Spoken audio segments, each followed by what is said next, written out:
perhatikan 5 hal sebelum datangnya 5 perkara atau 5 hal. Sehatmu sebelum sakitmu. Ibu, tidak ada ceritanya orang tuh sehat terus, Bu. Pasti ya akan mengalami sakit loh, Bu, dalam hidup ini. Ibu pernah sakit? Ibu pernah sakit? Sakitnya di mana? Ya Allah. Bu, sebetulnya berat mana toh, Bu? Sakit hati atau sakit fisik berat mana? Sakit hati lebih berat daripada sakit fisik? Nih saya contohkan, Bu. Jadi Bu Dwi dengan Bu Yuni dengan Bu Sutirah kehilangan temannya ya. Saya juga kehilangan loh, Bu.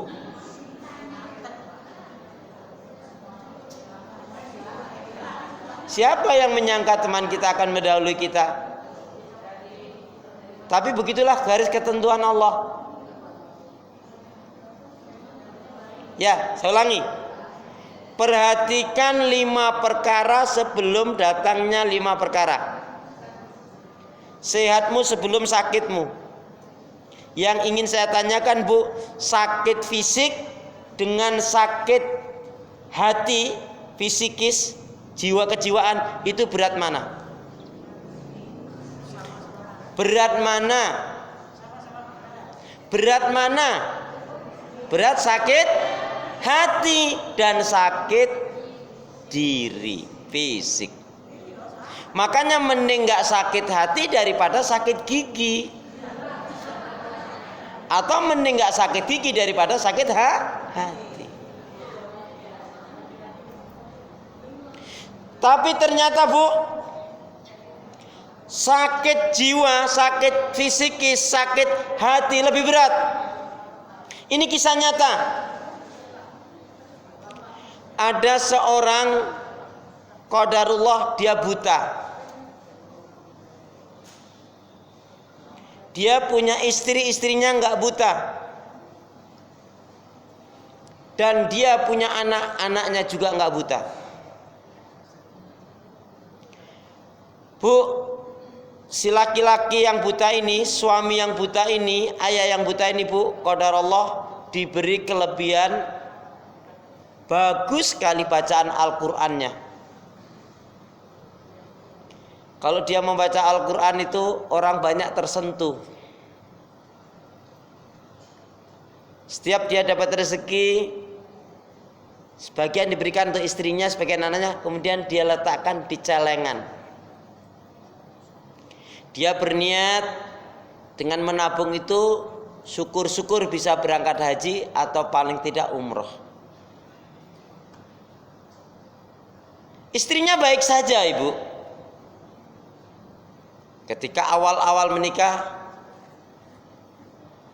tetapi setelah perjalanan suaminya semakin dikenal orang, sering dipanggil ke orang-orang yang kaya, orang-orang yang sakit untuk membacakan Al-Quran. Karena bacaan Al-Qurannya memang bagus dan menyentuh, ya, bawain kasih uang, dikasih makanan.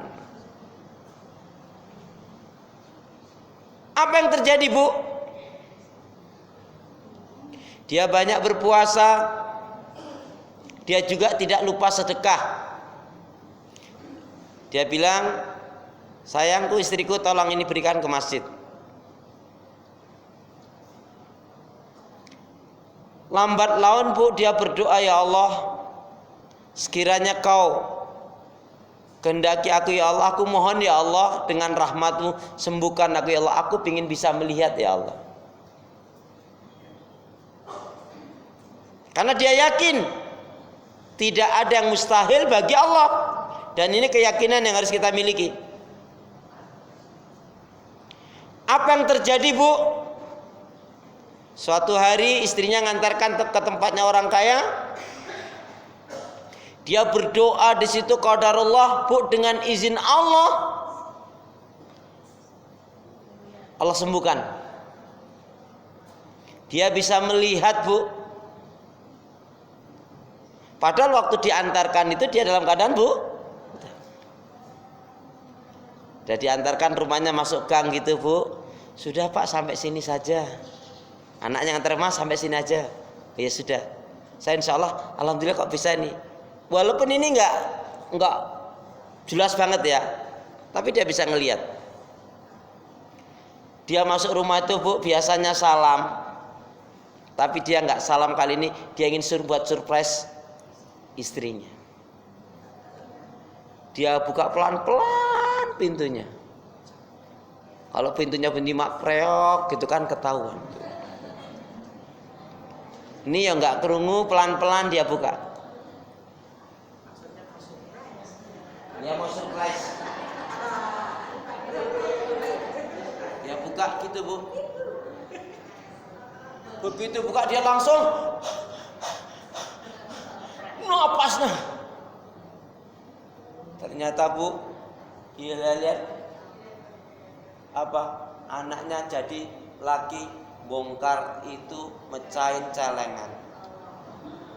Berarti anaknya nyolong atau nyuri.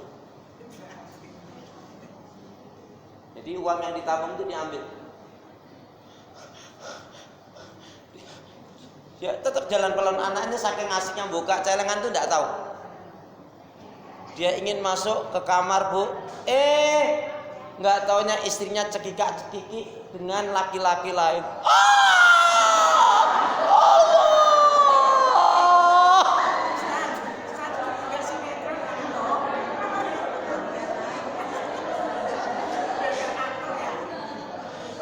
Kaget, istrinya kaget, laki-laki yang naudzubillah min dzalik hidungnya lorek blonteng itu juga kaget, tetangga juga kaget. Padahal ada apa? Kaget juga. Ya Allah, ternyata selama ini dia buta, nggak tahu apa yang dilakukan oleh anak dan istrinya, kelakuannya naudzubillah min dzalik. Lemes dia. Ya Allah. Ya. Tetangganya kaget, ada apa? Lihat di kamarku.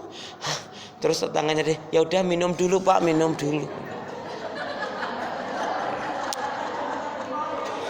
Kasih minum. Alhamdulillah, alhamdulillah. Minum lagi Pak. Bismillah. Alhamdulillah, alhamdulillah, alhamdulillah. Ya Allah, ya Allah. Langsung dia bilang, pergi kamu. Anaknya diusir Bu, tinggalkan uang tuh, pergi kamu. Sama istrinya, pergi kamu, pergi kamu. Aku ceraikan kamu. Tapi berat Bu. Selama ini dia ke dalam buta itu nggak ngelihat yang terjadi. Ternyata dia diberi sehat, bisa melihat malah seperti itu Bu. Naudzubillah min dzalik. Langsung dia istighfar yang banyak. Kemudian dia berkata, ya Allah, kalau seperti ini ternyata melihat kenyataan dunia itu ngerikan, butakan lagi aku ya Allah. Itu menunjukkan sakit yang kaitannya dengan hati dan jiwa itu lebih berat Bu. Kalau sakitnya badan, sakitnya fisik bisa kita obati. Ibu pernah nggak dibuat jengkel orang? Ibu termasuk yang sering dizolimi atau malah menzolimi?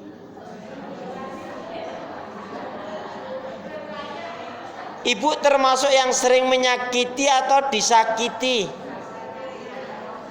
Dua-duanya. Menderita sekali hidupmu Bu, kasihan banget hidup.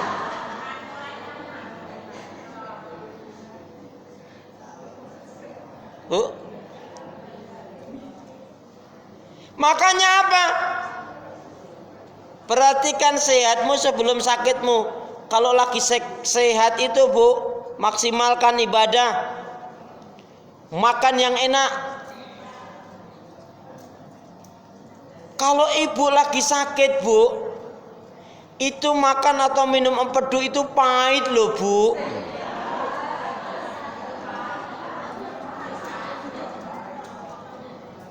Loh iya toh?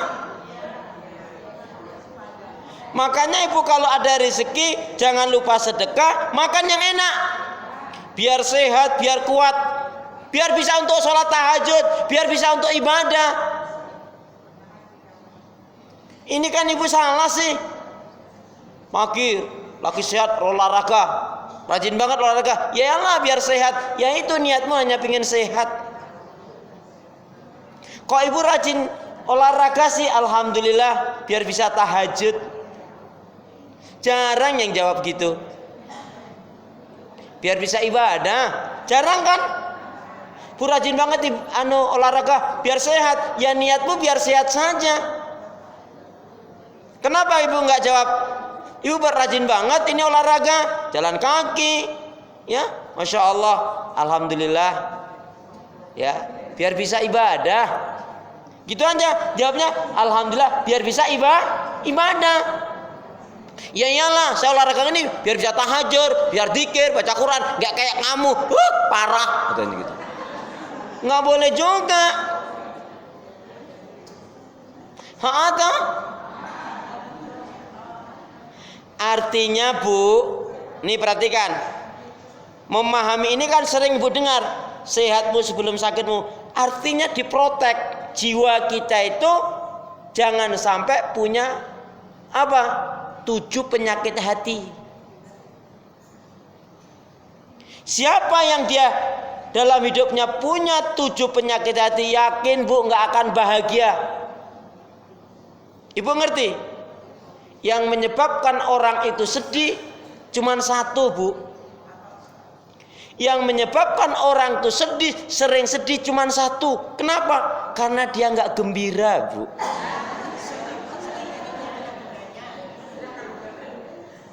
Jadi orang yang sedih karena nggak gembira. Orang nggak gembira karena sedih. Loh iya toh? Buat apa susah? Susah itu tak ada. Tuh ngerti. Nanti akan saya terangkan. Tapi di akhir. Yang kedua, sempatmu selagi sempitmu. Ibu masih ingat kan? Sering saya tanya, 1 hari 1 malam Allah kasih waktu kita berapa menit? Berapa emangnya? Siapa bendaharanya sini?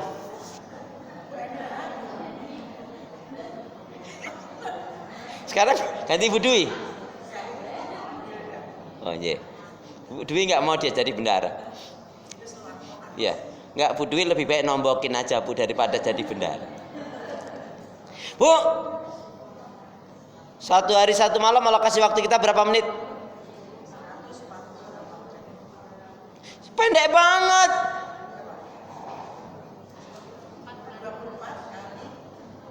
Hitungan sih, tak tunggu. 1 hari 1 malam itu Allah kasih kita waktu 1440 menit. Pertanyaan saya Bun, dari 1440 menit yang betul-betul pure untuk ibadah berapa menit? Kenapa saya tanyanya kok menit? Untuk menyadarkan diri kita ternyata kita tuh banyak buang waktu, belum bersyukur Ibu. Ngobrol Ibu sama zikir Ibu lama mana? Istighfar Bu.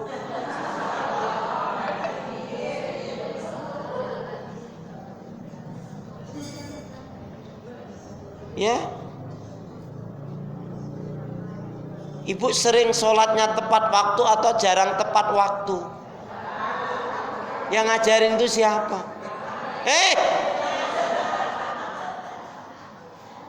Wong aku ngajarin agar ibu sholat tepat waktu. Surat Maryam ayat 59. Coba lihat surat Maryam ayat 59. A'udzu billahi minasyaitonir rajim. fa khalafa min ba'dihim khalfun a'dha'u shalah wa taba'u syahawat fa sawfa yalqauna ghayyah. Bacakan. Ayo Kak, bacakan Kak. Surat Maryam surat 19 ayat 59. Ini lebih-lebih mau Ramadan. Harus meningkat ibadah kita. Ya Kak, bacakan Kak.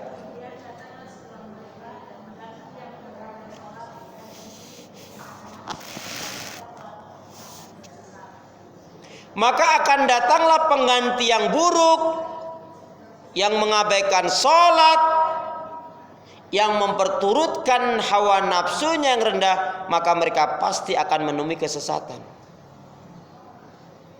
Bu, salah satu bukti cinta iman kita kepada Allah adalah panggilan Allah itu kita utamakan. Allah panggil kita itu dengan 3 hal, Bu. Panggilan Allah itu 1 sholat, 2 haji, 3 kematian.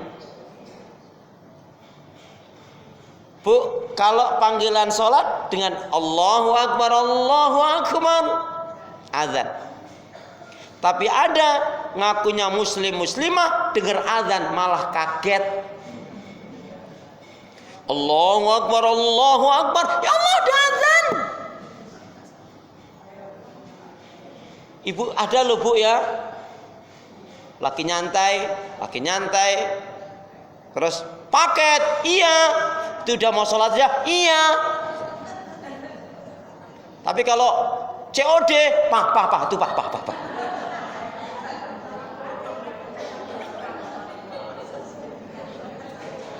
Halo? Atau? Loh, pengalah suuzon. Astagfirullah. Giliran COD itu tuh, pak. Tuh, Bang.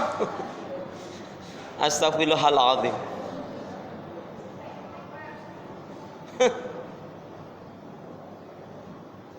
Kemudian Bu, kan Ibu apal panggilan kematian apa?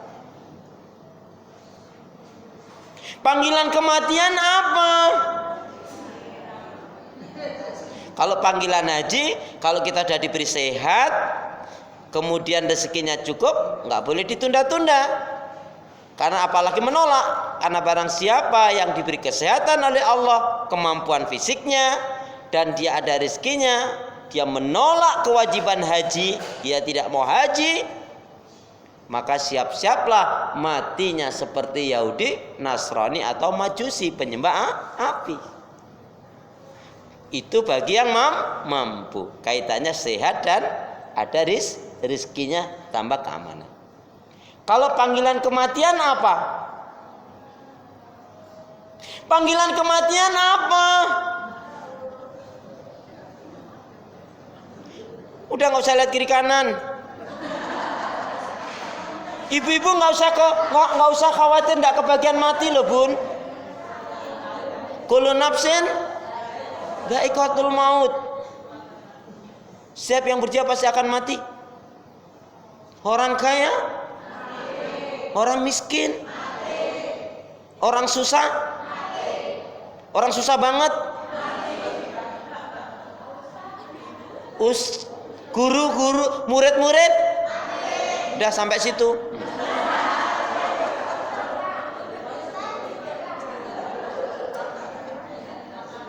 Ya, sebaik kalau ibu bilang ustadz itu berarti ibu doain saya apa? Mati juga Bu. Tapi kan saya sudah ridha ikhlas, kalau ibu mau duluan silakan. Pertanyaan saya, enggak, ibu kan tadi panggilan Allah ada 3 kan? Sholat, haji, 1 kematian. Apa panggilan Allah tentang kematian? Ini harus dipersiapkan. Ya Allah, ya Allah.